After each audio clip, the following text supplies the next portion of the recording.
क्या आप जानना चाहते हैं कि आपके घर में मौजूद टीवी और कंप्यूटर की स्क्रीन कैसे डिस्प्ले देती है? तो इस वीडियो को लास्ट तक देखिएगा। अस्सलाम वालेकुम स्टूडेंट्स, मैं हूं आपका टीचर मोहम्मद सलमान अफसल। स्टूडेंट्स, आज के लेक्चर में हम चैप्टर नंबर 16 का अनदर टॉपिक डिस्कस करेंगे, that is cathode ray oscilloscope. 10th class, chapter number 16, topic है आज का हमारा कैथोड रे ऑसिलोस्कोप। बहुत ही इंपॉर्टेंट टॉपिक है, बहुत आसान होने वाला है, गौर से समझिएगा, बड़े ध्यान से समझिएगा। और जैसे मैंने इंट्रो में कहा, वो भी आज जानेंगे कि किस तरह से कंप्यूटर और टीवी की स्क्रीन आपको डिस्प्ले देती है, आपको खूबसूरत तस्वीरें, मूवीज, व्हाटएवर जो दिखाई देता है, उसके पीछे क्या राज छुपा हुआ है। तो बच्चों, स्टार्ट लेते हैं CRO का। आपके सामने मैं ये कंप्लीटली इसकी डायग्राम बनाई है, एक क्लैरिटी के लिए आपके सामने CRO की एक डायग्राम, जो कि आपको मैं एनिमेशन के जरिए भी दिखाऊंगा किस तरह से CRO वर्क करता है और अपनी फ्लोरेसेंट स्क्रीन के ऊपर इमेज बनाता है। डिटेल से जानेंगे। देखिए, जो कैथोड रे ऑसिलोस्कोप है उसकी डेफिनेशन सबसे पहले जानते हैं। Cathode ray oscilloscope is an instrument, एक आला है, एक ऑपरेटस है, विच इज यूज्ड, जिसको इस्तेमाल किया जाता है टू डिस्प्ले, जाहिर करने के लिए, दिखाने के लिए the magnitudes of changing electric currents, ताकि करंट जो चेंज हो रही है उसकी मैग्नीट्यूड को दिखाया जा सके, उसकी कीमत को डिस्प्ले करवाया जा सके। जैसे कि हमने दिखाना हो कुछ तो हम उसे क्या करते हैं, किसी पेज पर ड्रॉ करते हैं। ऐसे ही अगर मैं जानना चाहता हूं करंट चेंज हो रही है तो उसकी मुझे मैग्नीट्यूड दिखाने के लिए क्या करना पड़ेगा, डिस्प्ले देना पड़ेगा, स्क्रीन के ऊपर दिखाना पड़ेगा। तो वो कौन करके देगा? CRO, magnitudes of changing electric currents और पोटेंशियल या चेंजिंग इलेक्ट्रिक करंट्स के ग्राफ बना के दे सकते हैं। इसके अलावा और भी यूजेस पढ़ेंगे, क्या क्या यूजेस हैं। तो ये बेसिक डेफिनेशन है CRO की। CRO कैथोड रेज को इस्तेमाल करती हुई एक ऐसी डिवाइस है जो इलेक्ट्रॉन्स को, कैथोड रेज जिन्हें कहते हैं, उनको इस्तेमाल करते हुए स्क्रीन के ऊपर डिस्प्ले देती है। किसका डिस्प्ले देती है? Changing electric currents. अगर इसको करंट दे दी जाए, करंट वेरी करके दी जाए तो उसका ग्राफ बना देगी स्क्रीन के ऊपर, या पोटेंशियल का ग्राफ बना देगी स्क्रीन के ऊपर। आप स्क्रीन के ऊपर देख सकेंगे कि करंट वेरिएशन किस तरह की है, उसकी कीमत बहुत ज़्यादा है तो बहुत बड़ा ग्राफ बन रहा होगा, थोड़ी है तो छोटा ग्राफ बन रहा होगा। पोटेंशियल बहुत ज़्यादा है, 20, 50, 100 वोल्ट है, बड़ा ग्राफ बन रहा होगा, थोड़ा है तो छोटा ग्राफ बन रहा होगा। सारी चीज़ें ये आपको एक्सप्लेन कर सकती है। जैसा कि आपने देखा होगा, पेशेंट की हार्ट बीट के साथ जो मशीन लगी होती है दिल की धड़कन दिखाने के लिए, वो ग्राफ से बना रही हो, बिल्कुल ऐसे ही हार्ट बीट्स को शो करने के लिए भी CRO को इस्तेमाल किया जाता है। वो CRO ही है जो कि हार्ट बीट्स का ग्राफ बना रही है, जो फ्लक्चुएट कर रहे हैं। तो बच्चों, इसके जो की पॉइंट्स हैं वो देख लेते हैं। जो CRO को कैथोड रे ट्यूब, इसका जो मेन कंपोनेंट है वो कैथोड रे ट्यूब है। ये सारी की सारी कैथोड रे ट्यूब है, जिसे कैथोड रे ऑसिलोस्कोप कहते हैं। जब ये डिस्प्ले कर रही हो, हमारा काम कर रही हो, तो वैसे CRO कैथोड रे ऑसिलोस्कोप कहते हैं। वैसे ये क्या है? Cathode ray tube. और कहाँ कहाँ इस्तेमाल होती है? आपके घर में मौजूद टीवीज़ के अंदर, आपके घरों में मौजूद कंप्यूटर्स के अंदर, ऑफिस के अंदर मौजूद कंप्यूटर्स के अंदर जो डिस्प्ले है, उनके डिस्प्लेस हैं मॉनिटर के ऊपर या टीवी स्क्रीन के ऊपर, उसके पीछे ये ट्यूब है, कैथोड रे ट्यूब। अब ये सारा अंदर वैक्यूम है, अंदर है वैक्यूम पंप लगा के अंदर से हमारी सारी हवा निकाल ली है। बिल्कुल हवा अंदर नहीं होनी चाहिए, ताकि जो इलेक्ट्रॉन अंदर पैदा हो डेविएट ना हो, अपने रास्ते से मुड़े ना, इधर ना, किसी किस्म की डिस्टर्बेंस ना हो। इसलिए सारी ट्यूब के अंदर इवैक्यूएशन है, हवा बिल्कुल नहीं है। अब आइए इसके कंपोनेंट्स की बात करते हैं। इसके 3 कंपोनेंट्स हैं मेन, शॉर्ट क्वेश्चन बोर्ड के एग्जाम्स में आता है। CRO के 3 मेन कंपोनेंट्स क्या हैं? सबसे पहला जी, यहां तक जो पहला कंपोनेंट है, that is electron gun with a grid. ये एक पहला कंपोनेंट है इसका, जिसमें इलेक्ट्रॉन गन आएगी। दूसरा कंपोनेंट है इसका यहां तक डिफ्लेक्टिंग प्लेट्स, और तीसरा कंपोनेंट है इसके सामने मौजूद स्क्रीन, जिसका नाम है फ्लोरेसेंट स्क्रीन, जो कि डिस्प्ले देगी। उधर इमेज बनेगा, वहां ग्राफ बनेगा, वहां डायग्राम बन रही होगी, वो फ्लोरेसेंट स्क्रीन। ठीक हो गया बच्चों? ये हैं 3 मेन कंपोनेंट्स जो वर्क करते हैं CRO के अंदर, और CRO बनाते हैं, कैथोड रे ऑसिलोस्कोप बनाते हैं। आइए 1 बाय 1 देखते हैं, आपको एनिमेशन के जरिए भी दिखाऊंगा। तो देखिए, सबसे पहले इलेक्ट्रॉन गन की बात करते हैं। इलेक्ट्रॉन गन की हमने प्रीवियस टॉपिक के अंदर भी डिस्कशन की, फिर से देखते हैं इलेक्ट्रॉन गन के अंदर क्या है। सबसे पहले आपके पास क्या होना चाहिए? कैथोड। कोई कैथोड है आपके पास, कोई मटेरियल है जो इलेक्ट्रॉन हमें दे सके, वो ये रहा आपके पास। मैं एक्सप्लेन करता हूं, फिर आपको एनिमेशन दिखाता हूं। ये है ग्रिड। ग्रिड को आपने क्या किया? किसी फिलामेंट के जरिए, ये रहा फिलामेंट, फिलामेंट के जरिए आप क्या कर रहे हो? हीट अप कर रहे हो। फिलामेंट को किससे कनेक्ट किया आपने? 6 वोल्ट की बैटरी के साथ 0.3 एम्पेयर करंट दी। फिलामेंट ने इसे क्या करना शुरू कर दिया? ये जो आपके पास इस तरह का आपको नजर आ रहा है, दैट इज कैथोड। कैथोड जो इलेक्ट्रॉन खारिज करे, अपने सरफेस में से इलेक्ट्रॉन छोड़े। कौन छोड़ सकता है इलेक्ट्रॉन? जिसके पास इलेक्ट्रॉन की एक्सेस है, वो मटेरियल ले लिया। मेटल्स के पास आप जानते हैं इलेक्ट्रॉन फ्री इलेक्ट्रॉन्स होते हैं, तो वो मेटल एक ले ली, यहाँ रख दी, उसे मैंने फिलामेंट के जरिए गर्म करना शुरू कर दिया। 6 वोल्ट की बैटरी के साथ ये हीट अप होगा। हीट अप होगा तो ये क्या रिलीज करना शुरू कर देगा? इसके सरफेस में से क्या निकलना शुरू हो जाएंगे? Electron, electron, electron, free electrons खारिज होना शुरू हो जाएंगे।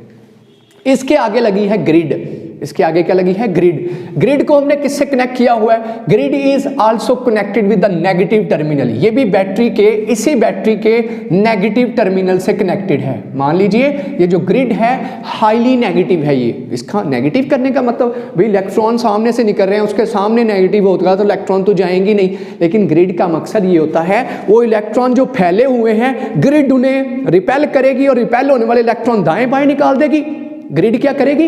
Negative terminal of the battery से अटैच है। इसका मतलब ग्रिड पे कौन सा चार्ज है? ये सारी की सारी ग्रिड नेगेटिवली चार्ज है, तो इलेक्ट्रॉन भी नेगेटिव चार्ज, सामने भी नेगेटिव चार्ज। इलेक्ट्रॉन तो वहां रुक जाने चाहिए, इलेक्ट्रॉन को तो आगे जाने नहीं चाहिए। ग्रिड इलेक्ट्रॉन्स को कंट्रोल करेगी।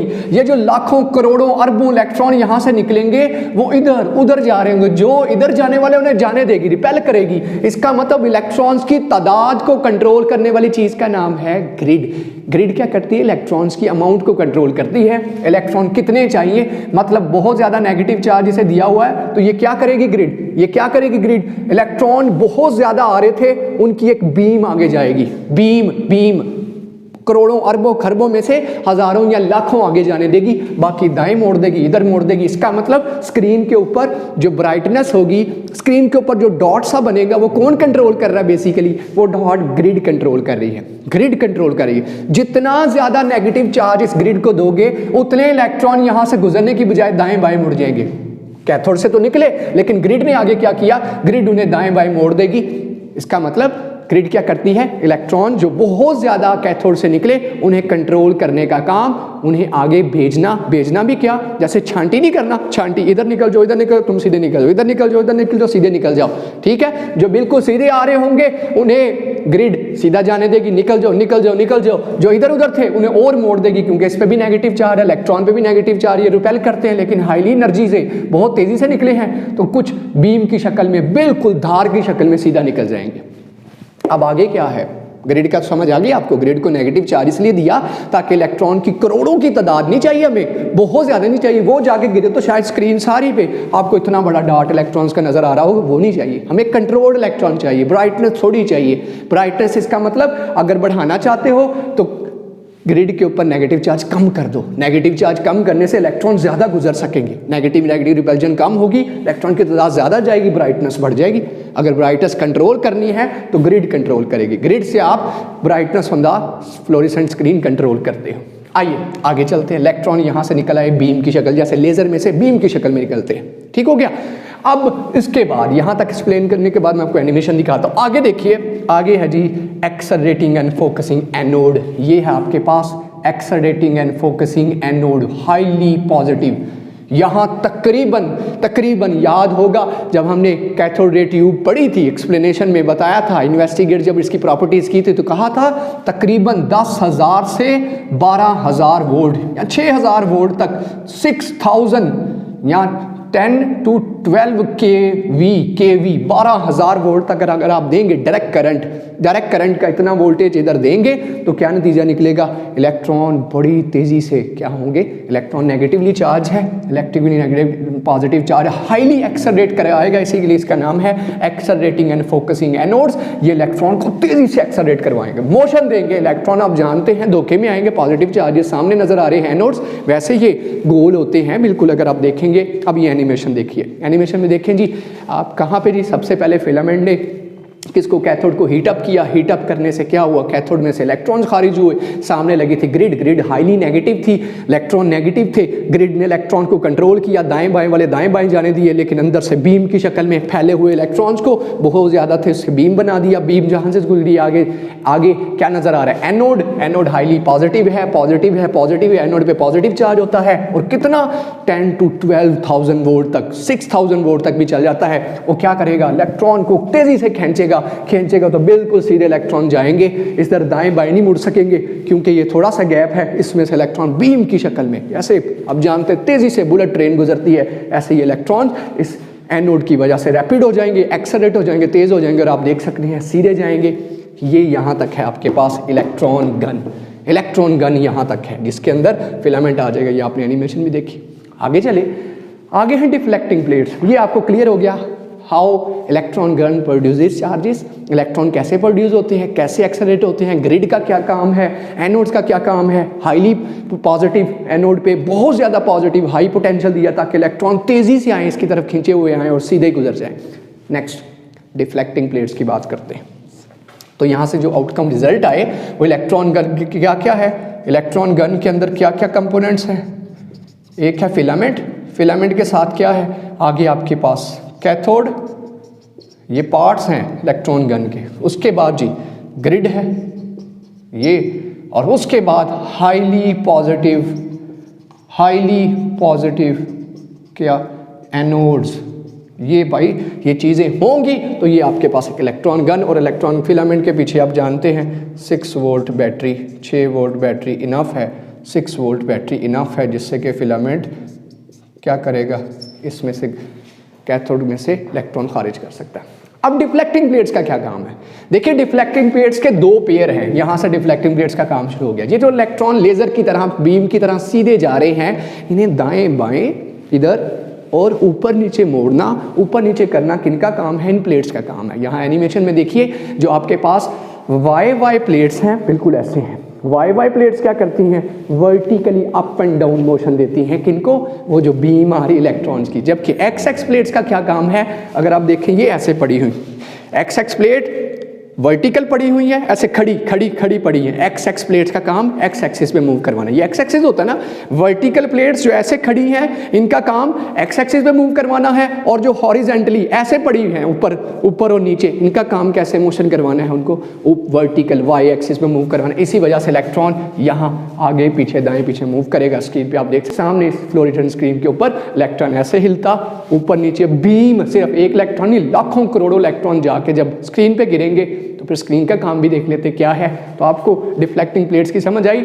डिफ्लेक्टिंग प्लेट्स के 2 पेयर हैं, एक वाई जो वाई एक्सिस पे मूव करवाएगा वर्टिकली अप डाउन, वो हम कंट्रोल करते हैं, हम खुद सिग्नल देते हैं अपने दिल की धड़कन। आप वाई के साथ यहाँ आप दिल की धड़कन का जो भी सिग्नल आपने देखा होगा वो अटैच किए जाते हैं, वो अटैच करेंगे, वाई प्लेट्स को सिग्नल मिलेगा, उसी के हिसाब से वो मूव करवाएगी। तो आपको वाई स्क्रीन पे नजर आ रहा होगा ऊपर नीचे। और आगे जाना किसने करना है, एक्स एक्सिस पे आगे पीछे कंट्रोल करना किसका है, एक्स प्लेट का, एक्स प्लेट पेयर का।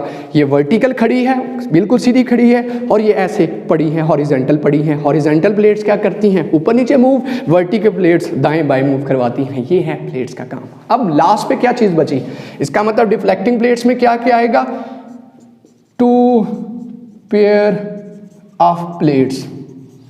और ये आप जानते हैं इनको सिग्नल दिए जाते हैं, इसको वाई प्लेट्स को, वाई प्लेट को सिग्नल हम देंगे, एक्स प्लेट्स को बिल्ट इन सिग्नल है जिसे टाइम बेस्ड जनरेटर भी कहते हैं। ये बिल्ट इन अंदर ही सिग्नल इसके मौजूद होता है, जबकि इस पे हमेशा अपना पोटेंशियल करंट जिसका भी ग्राफ ड्रॉ करना है उसका सिग्नल हमेशा इस पेयर पे दिया जाएगा, इस जगह दिया जाएगा। और यहाँ हमेशा अगर कोई भी सिग्नल ना हो तो इलेक्ट्रॉन बिल्कुल सीधे जाके टकरा रहे होंगे। अगर कोई भी सिग्नल दिया ना दिया हो, अगर टाइम बेस्ड जनरेटर को इसको बिल्ट इन को ऑन करें तो यहाँ हमेशा ग्राफ ऐसा बनेगा, सी सॉ आरी के दंदों की तरह सी सॉ ग्राफ बनेगा। अगर आप यहाँ कोई सिग्नल ना दो और ये ऑन कर दो एक्स एक्स, हमेशा जो इसकी इंट्रिंसिक प्रॉपर्टी है वो इस तरह का ग्राफ बनाएगा, बिल्ट इन अंदर ही इसके अंदर बिल्ट कर दिया है, इसको कहते हैं सी सॉ ग्राफ। लेकिन अगर आप सिग्नल दोगे पोटेंशियल का, करंट का, तो वो हमेशा कहाँ देना है, जिसका ग्राफ ड्रॉ करना है यहाँ पे, ये दोनों मिलेंगे, ये ना ऑन करो बंद ही रहने दो, चाहे ऑन करोगे तो ग्राफ आपको करंट का ग्राफ, अल्टरनेटिंग करंट का ग्राफ ऐसा बनता है जिसे साइनोसाइडल कर्व करते हैं। अभी बना के दिखाता हूँ। तो आपके सामने प्लेट्स का काम क्या हो गया, इलेक्ट्रॉन की धार को, बीम को उस प्लेट के, उस स्क्रीन के ऊपर मूव करवाना इन प्लेटों का काम है, जिन्हें डिफ्लेक्टिंग प्लेट्स कहा जाता है। ठीक हो गया। 2 pair of plates X X Y Y, क्या काम है, इनका काम क्या है, हॉरिजॉन्टल मूवमेंट, और इसका क्या काम है, वर्टिकल मूवमेंट। इलेक्ट्रॉन की ऑफ कैथोड रे की मूवमेंट करना इसका काम है। क्लियर हो गया बच्चों। ये है जी यहाँ पे। ये लास्ट पे फ्लोरेसेंट स्क्रीन, फिर उसके बाद यूजेस और फिर ग्राफ देखते हैं। फ्लोरेसेंट स्क्रीन एक सेंसिटिव फास्फोर स्क्रीन है जिसके ऊपर जहां जाके इलेक्ट्रॉन हिट करता है, इतनी सेंसिटिव है कि जहां इलेक्ट्रॉन की बीम जाके टकराएगी वहां लाइट पैदा होगी, रोशनी पैदा होगी, वो लाइट अप हो जाएगा। और लाइट अप होने की रीज़न है कि वहां मौजूद जो पार्टिकल्स होते हैं एक्साइट होते हैं, एक्साइटेशन के बाद डी एक्साइटेशन होती है, उसके नतीजे वो क्या खारिज करते हैं, रोशनी खारिज करते हैं। जैसा कि आपने देखा होगा एक बल्ब के अंदर क्या होता है, इलेक्ट्रॉन जब गैस के साथ स्ट्राइक करते हैं तो गैस एक्साइट होती है, डी एक्साइट होने पे रोशनी निकलती है, जो इस वक्त आपको कमरे में नज़र आ रही होगी। ट्यूबलाइट के अंदर ऐसा होता है, फिल्म जो फ्लोरेसेंट बल्ब्स होते हैं उनके अंदर ऐसा होता है। इसी तरह से इस फ्लोरेसेंट स्क्रीन के अंदर, फ्लोरेसेंट क्यों कहते हैं, फ्लोरेसेंट टाइप है, और इसके अंदर फास्फोर्स यूज़ कर रहे हैं मटेरियल, जो क्या करेगा, जब इसके ऊपर जाकर इलेक्ट्रॉन जहाँ टकराएंगे वहाँ टकराने पे इसके जो खास एटम्स हैं वो एक्साइट होंगे, इलेक्ट्रॉन्स बेसिकली एक्साइट होंगे, डी एक्साइटेशन पे लाइट एमिट करेंगे, लाइट एमिट करने से मुझे वो इलेक्ट्रॉन की शक्ल में, पॉइंट की शक्ल में दिखाई दे रहे होंगे। ये है जी आपके पास 3 डिफरेंट क्या कंस्ट्रक्टिव मटेरियल्स या इसके पार्ट्स CRO के। पहला सबसे कैथोड गन विद ग्रिड, उसके बाद डिफ्लेक्टिंग प्लेट्स और फ्लोरेसेंट। इस तरह से आप अपने मुख्तलिफ किस्म के ग्राफ बना सकते हो। अब यूजेस देख लेते हैं जो बोर्ड के एग्जाम में शॉर्ट क्वेश्चन आता है। तो क्या क्या कर सकते हो, वेरिंग पोटेंशियल ग्राफ बना सकते हो, वेरिंग करंट बदलती हुई करंट का ग्राफ बना सकते हो, वेरिंग पोटेंशियल का ग्राफ बना सकते हो। सेल या बैटरी के पोटेंशियल का ग्राफ बनाना तो ये बना के दे सकता है। अगर आप समुद्र की गहराई का ग्राफ बनाना चाहते हो, कितनी गहराई पे पहुंच गए हम, तो ये ग्राफ बना के, इस तरह जलजिला तूफान वट एवर आ रहा हो तो मूवीज़ में आपने देखा होगा ग्राफ इस तरह के बन रहे होते हैं। CRO बना रहा है, हार्ट बीट का ग्राफ बनाना है तो ये बना के दे सकता है। सो मुख्तलिफ किस्म के ग्राफ्स आप इसको यूज करते हुए, वेरिंग पोटेंशियल, वेरिंग करंट, सी बेड, समुद्र की गहराई का ग्राफ बनाना है, जलजले तूफान इनका ग्राफ बनाना है कि आ रहा है नहीं आ रहा, सिस्मिक वेव्स जो आप जानते हैं जलजले का बायस बनती हैं, उन वेव्स का जलजले का पता चलता है, उन वेव्स का पता चलाना हो, उनका ग्राफ देखना हो तो आप CRO को यूज कर सकते हैं। दिल की हार्ट बीट का ग्राफ देखना हो तो इनको यूज कर सकते हैं, CROs को। इस तरह से टीवी स्क्रीन में आप देखिए, आपको सामने क्या नजर आता है, इमेज, और इमेज के पीछे ट्यूब होती है, जिस ट्यूब का नाम है CR, कौन सी, cathode ray tube, CR tube. अगर पुराने टीवी देखें तो ये पीछे ट्यूब होती थी इस तरह से, उस ट्यूब के अंदर बिल्कुल सारी कंस्ट्रक्शन यही थी। इलेक्ट्रॉन आते थे, आके इन प्लेटों में से गुजर के स्क्रीन के ऊपर जहाँ जहाँ टकराते थे वहाँ इमेज बनता जाता है। ऐसे ही कंप्यूटर की जो आपके पास होता है मॉनिटर, उसमें भी पीछे आपने देखा हो पुराने मॉनिटर LCD से पहले तो क्या होता था, पीछे इतना बड़ा सा आपको नजर आ रहा होगा ट्यूब की शक्ल में, बारीक सा, ऐसे मोटी स्क्रीन, बारीक सा आ रहा है, इस तरह सा होता था। पीछे से इलेक्ट्रॉन्स यहाँ से निकल के इन सारे पार्ट से गुजर के स्क्रीन पे टकराते थे, जहाँ जहाँ टकराते थे फ्लोरेसेंट स्क्रीन वहाँ इमेज बनाती थी, वो तस्वीर हमें दिखाई देती थी। ये थे इसके यूजेस, उन्होंने बता दिया how image is found in monitors, computer screens and in TV screen. तो ये आपको पता चल गया, ये है CRO का यूज़, CRO की कंस्ट्रक्शन। अब ये सिग्नल्स मुख्तलिफ किस्म के बना सकता है, आपके सामने वेरिंग करंट का ग्राफ बना के दे सकता है। अगर आप अल्टरनेटिंग करंट की बात करें तो अल्टरनेटिंग करंट, ये जो जिससे जितनी भी चीज़ें इस कमरे में चल रही हैं उसका ग्राफ ऐसा होता है। इसी तरह से ये ग्राफ बना सकता है मुख्तलिफ किस्म का। डायरेक्ट करंट का ग्राफ बनाना है, डायरेक्ट करंट का ग्राफ हमेशा ऐसा बनता है। तो ये ग्राफ भी, अपने दिल की हार्ट बीट का ग्राफ बनाना है तो वो ग्राफ आप जानते हैं इस तरह का ग्राफ होगा, वो ग्राफ भी ये बना के दे सकता है। तो ये graph varying potential, varying current, सी बेड कितनी दूर है। इसके अलावा आपने पता चलाना वो जहाज़ किस जगह पे है। ये आप जानते हैं मुख्तलिफ पता करवाने के लिए PIA वाले, पाकिस्तान एयरफोर्स वाले, कहाँ जहाज़ है, दुश्मन का जहाज़ आ गया उसकी लोकेशन पता करानी है तो CRO के ज़रिए उन लोकेशंस को देखा जाता है। आप मूवीज़ के अक्सर देखते हैं जहाज़ जो चला रहा होता है पायलट, वहाँ भी उसको सारा कुछ नज़र आ रहा होता है, दाएँ जहाज़ बाएँ जहाज़, कहाँ लैंड करना है, कहाँ जाना है, वो सारे ग्राफ्स जो नज़र आ रहे होते हैं। रडार सिस्टम उसमें भी CROs के ज़रिए ग्राफ बनाए जाते हैं और देखा जाता है कोई दुश्मन का जहाज़ आ रहा है, फ़ौरन से पहले फ़्लाइट लेकर जाते हैं जनाब पीछे उनकी और मार के आ जाते हैं। अच्छा, ये था आज का हमारा टॉपिक जिसमें हमने CRO को कम्प्लीटली डिस्कस किया। कैथोड रे ऑसिलोस्कोप क्या है, ग्राफ कैसे बनाती है और हमारी रूटीन का हिस्सा है। उम्मीद करता हूँ आपको टॉपिक बिल्कुल क्लियर हो चुका होगा। इंशाल्लाह हाजिर होंगे नई वीडियो के साथ। मुझे ये इजाज़त, अल्लाह हाफिज़।